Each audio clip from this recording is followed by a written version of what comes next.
Dear students, today I am taking class on time domain representations for LTA systems. In this chapter, the LTA systems are represented in different domains in the time domain. The systems which satisfies both linearity and time invariance properties are called linear time invariant systems or LTA systems. You have already learned what is the meaning of linearity and time invariance. Time invariance means any system is said to be time invariant if there is a shift in the input signal or advancement in the input signal, there should be a corresponding shift or advancement in the output signal also. Then such system will call it as a time invariance system. Linearity. The system which satisfies the principle of superposition, will call it as an linear systems. Any system which satisfies both linearity and time invariance property, we'll call it as an LTA systems. That is linear time invariant systems. Now, how to represent these systems in the time domain? There are different methods for representing the LTA systems in the time domain.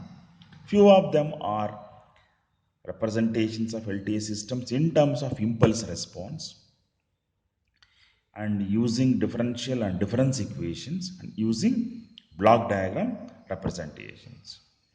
First, we'll discuss the representations of LTA systems in terms of impulse response.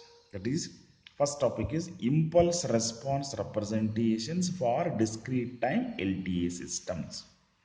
First, we should understand that what is the meaning of impulse response.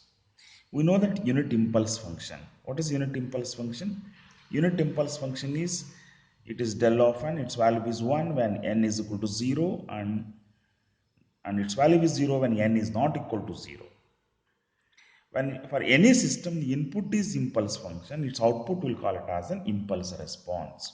Its output will call it as an impulse response. That is, for example, if you take any LTE system or any system, okay, if input is del of n,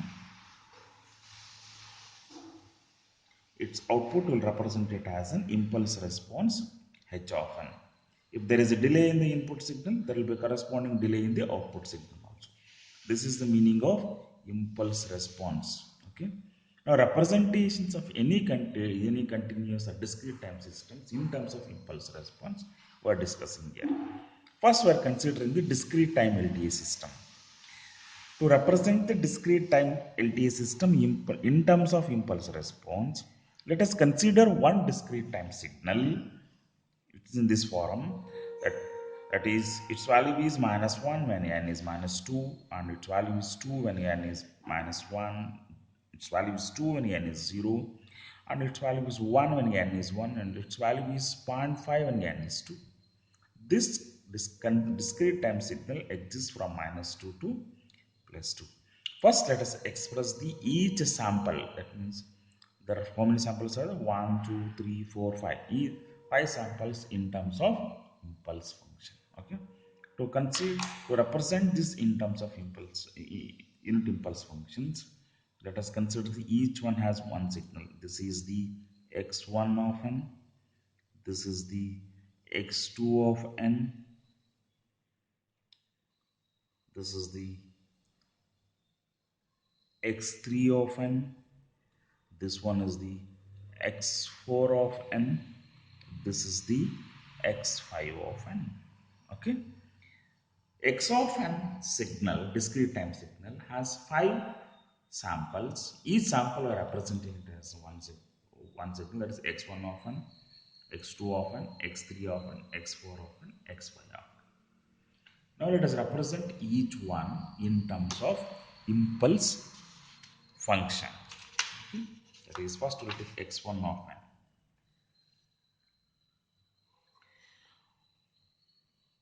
That is, x1 of n is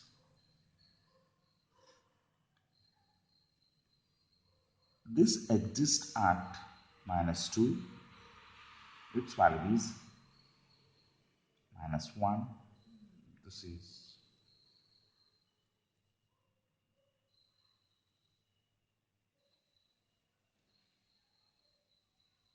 Okay. Now, this is the x1 of n. This x1 of n I can write like this. X1 of n is equal to, this signal is the x1 of n. How do you write x1 of n? X1 of n value is minus 1 at n is equal to minus 2. That is, first I'll write it weight of a signal, that is x of minus 2. X of minus 2 value is minus 1. I'll represent this by del of n plus 2. See, what is del of n plus 2? We know that del of n is equal to, del of n is equal to, its value is 1 when n is 0 and 0 when n is not equal to 0. Okay, that means what is del of n plus 2? Del of n plus 2, it comes at minus 2 because shifted to the left hand side by 2 units. This value is 1. This is the del of n plus 2. This del of n plus 2 value, which is existing at minus 2, is multiplied by the weight of an input signal. What is the weight of an input signal at n is equal to minus 2? Its value is minus 1. That is x of minus 2. Okay, x of minus 2 value is minus 1. This into 1, it will become answer is minus 1. Okay, this is how we should represent the each sample of the discrete time signal x of n. Okay, first one I had taken that x, that is x1 of n is equal to x of minus 2 into del of n plus 2. Similarly, the second one is,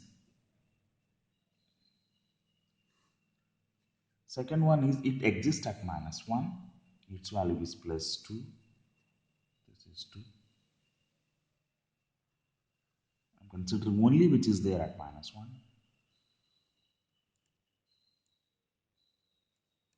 This is the x2 of n.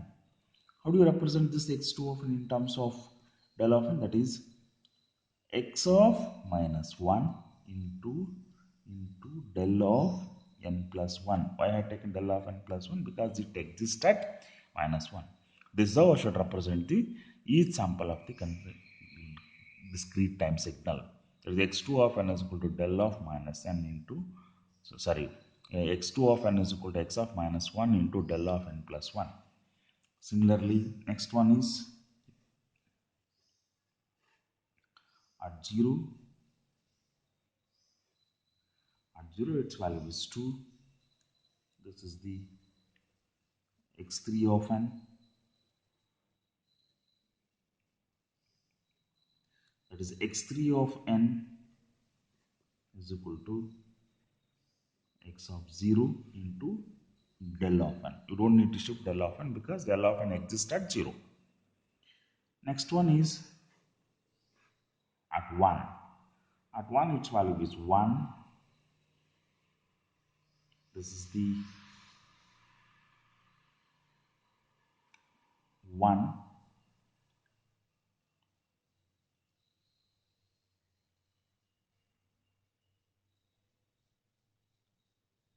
Taken at minus 2, at minus 1, at 0.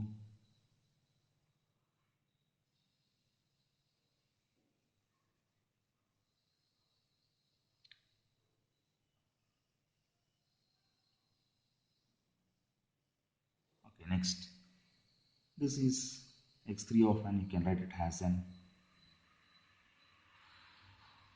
x4 of n. I'll take this is x4 of n is equal to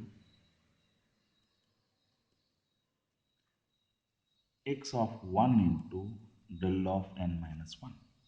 Because del of n minus 1, it comes at n is equal to 1. This is the del of n minus 1. This is the del of n minus 1. Similarly, at x5 of at 2, that is, you get at 2, its value is 0.5. This is 2. This is n. This is the x5 of n. What is x5 of n? x5 of n is equal to, we have that is x of 2 into del of n minus 2. Okay. All 5 samples of the discrete time signal are represented in terms of the time shifted impulse functions, and time shifted impulse functions are represented by the weight of a signal. Okay, finally I can write that is x of n is equal to x1 of n plus x2 of n plus x3 of n plus x4 of n and plus x5 of n. Okay, let us take each one.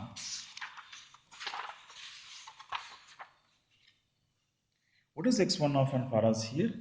That is x1 of n is equal to, sorry, x of n is equal to, x1 of n is x of minus 2 into del of n plus 2, and x2 of n is x of minus 1 into del of n plus 1. Next, x3 of n is x of 0 into del of n.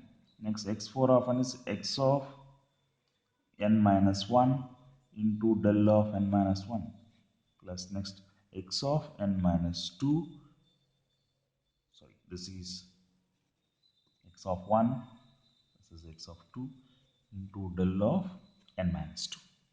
Okay, now this can be written as x of n is equal to, x of n is equal to, we can put in terms of summation here, that is summation of k tends from minus 2 to plus 2 x of k del of n minus k. Okay, see this input signal is represented in terms of this equation, that is summation of k tends from minus 2 to plus 2 x of k into del of n minus k.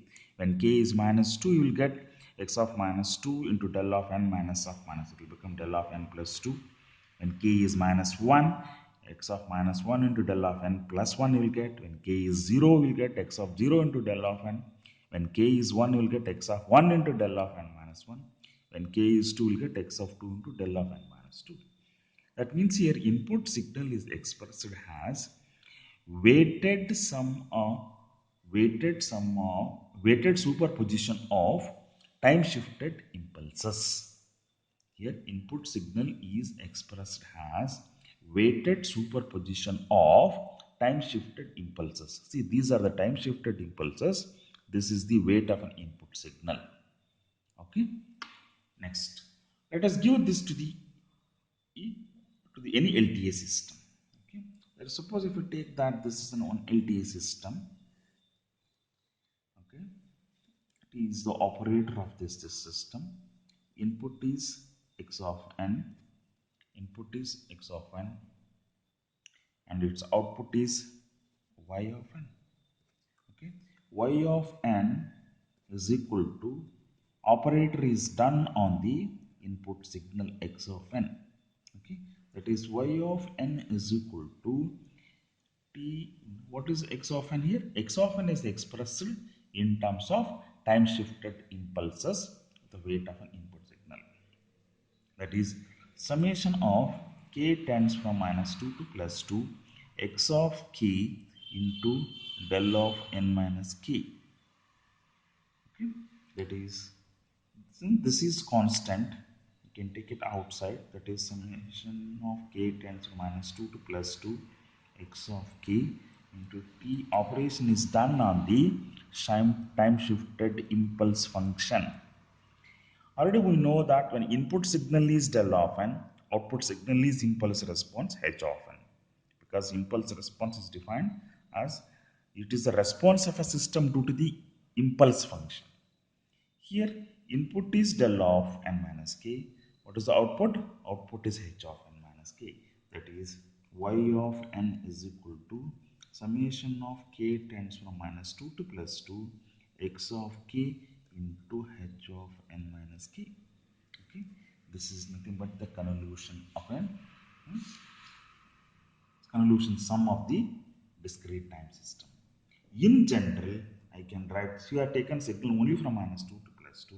In general, we can write this equation as y of n is equal to summation of k tends from minus infinity to plus infinity x of k into h of n minus k. Okay, this equation is known as convolution sum. This equation is known as an convolution sum. Now what all we did here, based on that we should define what is the definition of convolution. What is the definition of convolution? If the input to any linear system is expressed as weighted superposition of time shifted impulses, then the output is a weighted superposition of system responses to each time shifted impulse. If the system is time invariant, then the system response is also time shifted impulse, the time shifted version of the system response to an impulse. Hence, the output of an LTA system is given by weighted superposition of time shifted impulse responses. This weighted superposition is known as convolution sum in case of discrete time systems and convolution integral in case of continuous time systems. Okay, this is known as convolution sum. Convolution sum, and this also can be expressed as that is y of n is equal to x of n, that is linearly convolved with h of n. Okay, this is the representation. Meaning of this is when x of n is linearly convolved with h of n, that is indicated by star mark here. That is, this is nothing but summation of k tends from minus infinity to plus infinity x of k into h of n minus k. Okay. Now let us take one example based on this.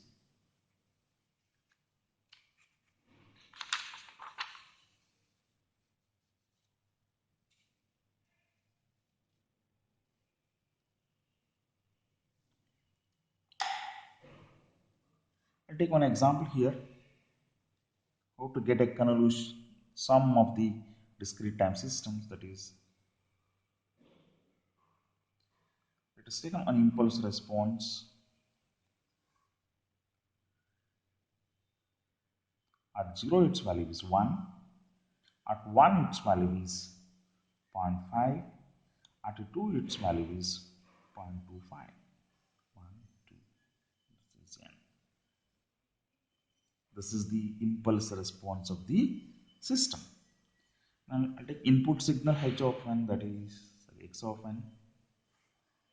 X of n is at 0 its value is 1, at 1 its value is 1, at 2 its value is 0.5, at 3 its value is 0.5. This is n, this is 0, this is 1, this is 2, this is 3, this is 1, this is 0.5, this is also 0.5, this is also 1. This is the input signal h of n. Now I need to perform the convolution sum for these two signals. We know that linear convolution of two discrete time signals x of n is represented as x of n star h of n. What is the formula just now we derived?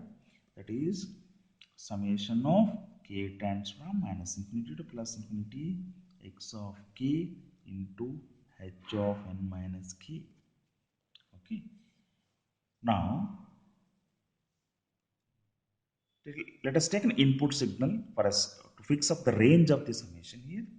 Input signal exists from 0 to 3.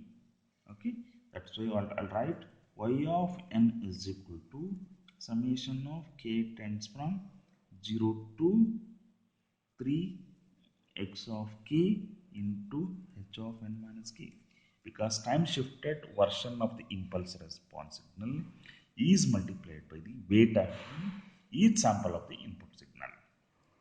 That is y of n is equal to, and k is 0, will get x of 0 into h of n, plus when k is 1 you will get x of 1 into h of n minus 1. When k is 2 you will get, that is x of 2 into h of n minus 2.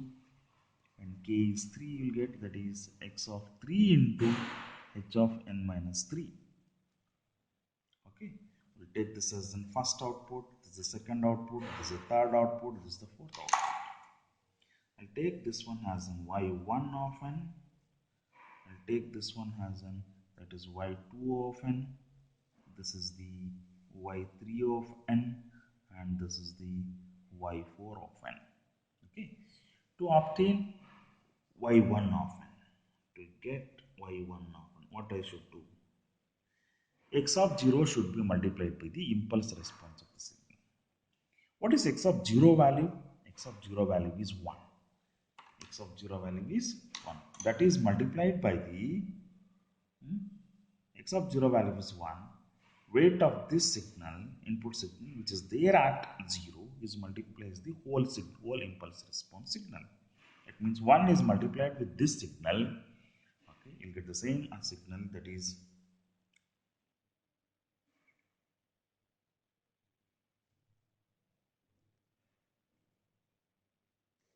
this exists at 0, its value is 1.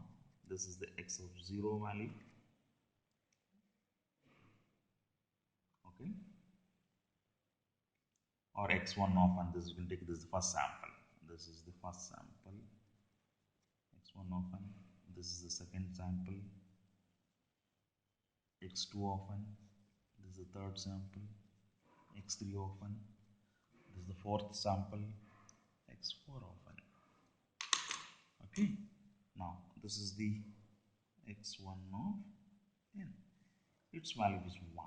This is multiplied by the impulse response h of n. Okay, now output is, you get same output you get, that is what is then h of n. This is the, at 0 its value is 1, at 1 its value is 0.5, at 2 its value is 0.25, this is 0.25, this is a 0.5, this is 1.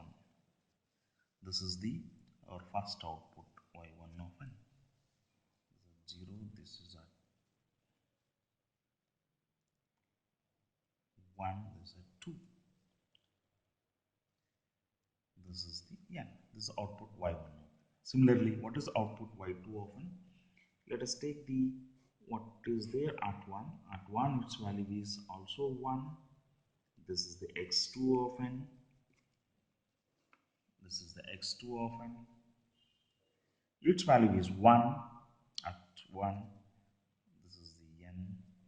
This is multiplied by the impulse response. Again, we'll get the same answer, that is, but you should multiply this with the h of n minus 1. What is h of n minus 1 here is? H of n minus 1 is a shifted version of h of n. Shift this to the right hand side to 1 unit. It means you'll get this signal, that is, at 1 its value is 1, at 2 its value is 0.5, and at 2 its value is, sorry, at 3 its value is 0.25. Okay, this is the shifted version of the impulse response, because here I require the h of n minus 1 is required. This is multiplied by the x2 of n. What is x2 of n value is 1. 1 is multiplied by h of n minus 1. You'll get what is there in h of n minus 1. Okay, that is answer is, that is y2 of n.